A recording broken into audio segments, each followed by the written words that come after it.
प्रभु जब अपनी शक्तियों का प्रकाश करते तो लगता है कोई त्रिभुवन में जिसकी रक्षा नहीं कर सकता।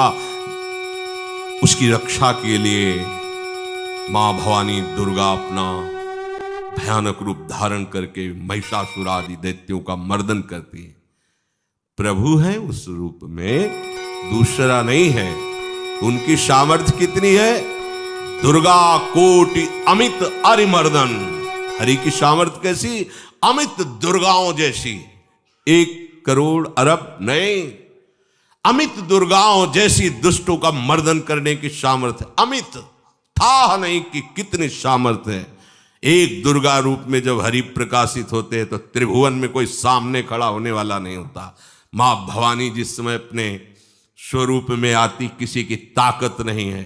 ये शुंभ निशुंभ इतने बलवान दैत्य थे, त्रिभुवन में कोई इनका बाल बांका भी नहीं कर सकता था।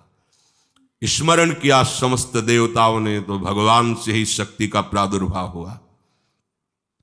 इतना सुंदर रूप मां भगवती का। शुंभ निशुंभ के पार्षद घूमते रहते थे, उन्होंने देखा, जाके बताया कि आपके महल में जितनी सुंदरियां उसकी दासी बनने योग्य भी नहीं है, ऐसी सुंदरी का हमने दर्शन किया।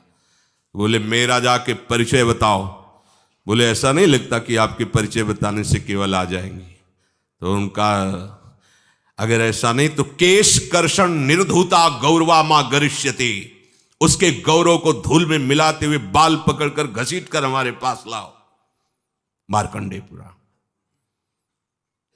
उनके पार्षद गए और बताया हमारे मालिक शुंभ निशुंभ है, उनका आदेश है कि आप महल में चलो और आदर सहित, अगर आप ऐसा ना करती हैं तो मैं आपका निरादर करते हुए बाल पकड़कर घसीटते हुए ले जाऊंगा। देवी जी ने मुस्कुरा दिया और कहा अपने मालिक से कह दो जाकर के कि हम उसी की आज्ञा पालन करती जो हम पर युद्ध में विजय प्राप्त कर ले। वो जाके बोले हाँ वो तो मतवाले, त्रिभुवन में कोई जोड़ ही नहीं था। आए और उद्दंडता पूर्वक वचन बोलने लगे। माता जी ने कहा बस तब तक बोल ले जब तक मैं मधु का पान कर रही हूं। बस ये पान करते ही तेरी जीवन लीला समाप्त हो जाएगी। ऐसा ही हुआ। जो ही पान करके सिंह पर सवार होकर गर्जना की, सारा का सारा अहंकार धूल दूषित हो गया, काट के फेंक दिया। ऐसी अनंत अमित दुर्गाओं जैसी सामर्थ्य हमारे प्रभु श्री हरि में, अमित दुर्गाओं जैसी, क्योंकि अनंत शक्तियों के स्वामी हैं। उनकी लीला में क्यों में हो? अरे वो जब करुणा करते हैं, अपनी महिमा से उतरते हैं, तो भक्त जब ऐसे कर देता है तो डरप जाते हैं। माधवदास बाबा ने कहा नहीं चलना तुम्हें ब्रज में, हम तुम्हारी कहां तक सेवा देखेंगे, तुम्हें बाल भोग राजभोग। बाबा जी हैं, कभी मिला कभी यहीं रहो। वो बाबा आपके बिना नहीं रह सकते। दोबारा बोल नहीं पाए जगन्नाथ।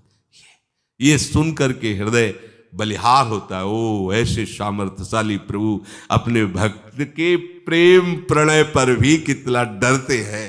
ये भक्त नाच पड़ता है। ये कुतर्क की, संशय की वृत्ति यहां प्रवेश नहीं करती।